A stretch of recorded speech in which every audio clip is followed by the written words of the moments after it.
ابھی ایک خاتون کا واقعہ ہے کہ یہ ظلم ہو رہا ہے، اور یہ میں تو جب سن رہا ہوتا تو میں تو حیران پریشان ہوتا ہوں کہ ہم کس طرح سے اللہ کے سامنے جائیں گے. کہ ایک شادی ہوئی، جانور تھا، مارتا تھا، ایک بیٹی پیدا ہوئی، وہ علیحدگی ہو گئی، بیٹی بھی چھوڑ گیا، چلا گیا.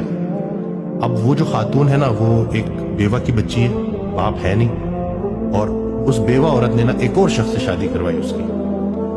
اور اس شخص نے کہا کہ میں اس صورت پہ اس عورت کو قبول کروں گا کہ بیٹی میں نہیں قبول. اب بیٹی نانوں کے پاس ہے،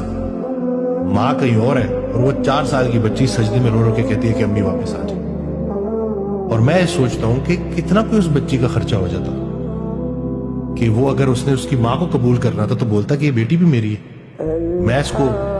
جو ہے پالوں گا، میں اس کا خیال رکھوں گا. لیکن پتہ نہیں شاید لوگوں میں وہ یقین ہی نہیں رہا.